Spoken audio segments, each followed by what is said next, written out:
Uh, Thank you, Chris Erikson from IBEW Local 3 for joining us. Thanks for appearing on our panel about the labor movement and climate change. Could you sort of give us the most important points that you heard today or that you had to offer?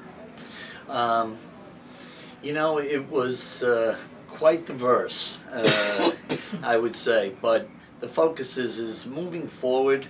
How is labor and the environmental community and people that have a real concern for what has to get done here to protect this planet, get beyond the realities of the economic fight that we're really in. And, to me, it's an economic fight. It's about good jobs. It's about transitioning, and that has to happen. It's not going to be easy, but the fact that we're here today, the fact that this is an extension of what was a very successful demonstration of the concern of the people in this world, to do something that was promising today. And again, I was happy to meet the co-panelists, and I also again represent a group that, there's a little bit of this, between the building trades and the environmental community, but I feel if we're not at the table, if we're not here, it's not going to get better. So being in the room is a good first step to see where we converge on ways to fix this problem that we all agree is a very serious problem, but to do it responsibly and that the result remains to be good jobs, I'm all in on that. Thank you. You're welcome. Estela Vazquez, you said something about how sometimes it looks like we're misidentifying what the real problem is. Could you repeat that?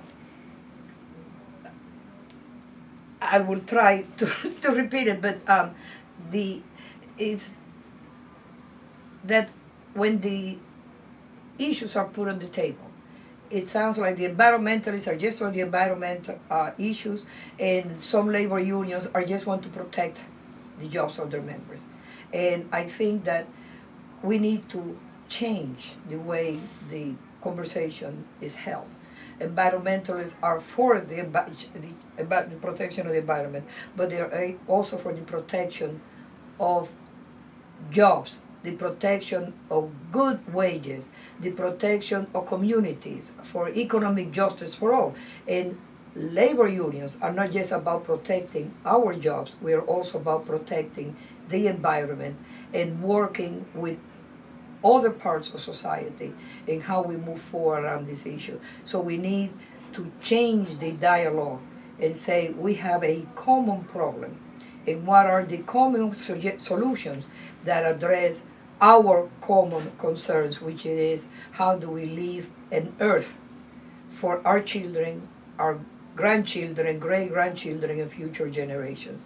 I think that today one of the most important aspect of the conversation that I notice is this, that is beginning to be an awakening around the question of divestment, about what do we do with pension funds money and how is money invested responsibly, which people who are trustees of funds have a fiduciary responsibility under the law to administer those funds in a prudent manner that protects the investment of the future pensioners.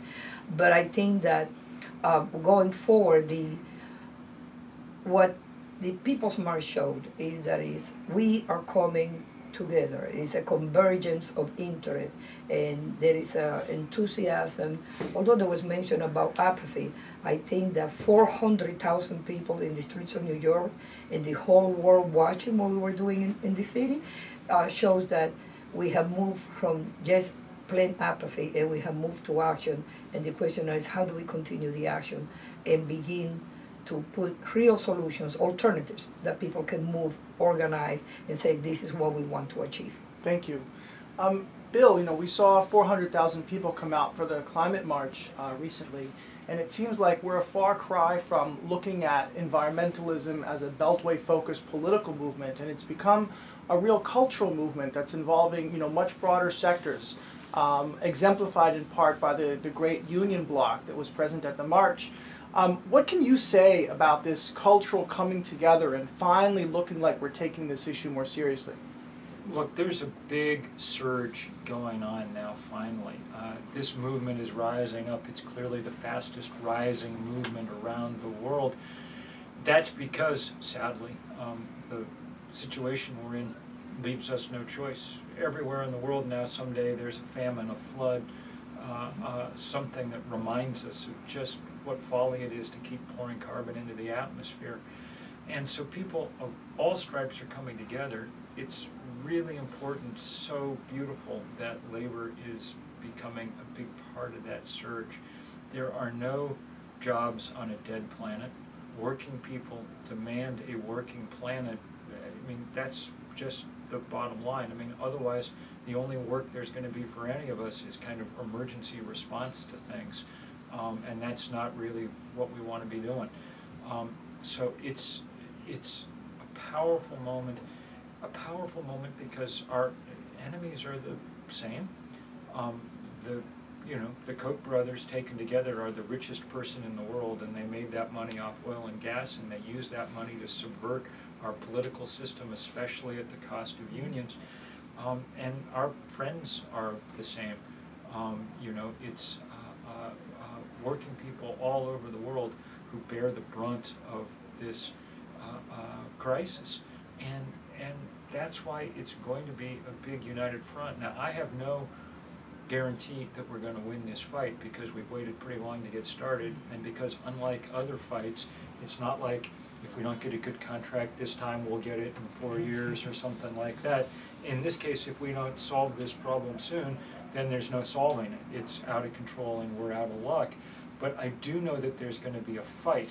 And since organized labor knows how to fight better than anybody else, we desperately need them in the lead, not just as a part of, but one of the real leaders of this. That's what happened in New York around the People's Climate March.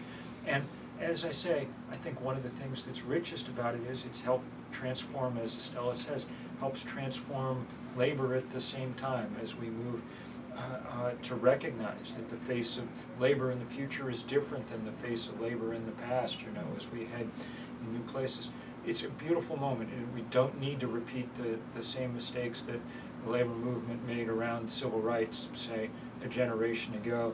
This time the labor movement can be in the forefront, not in the tail. That's great. Thank you all so much. Thank you.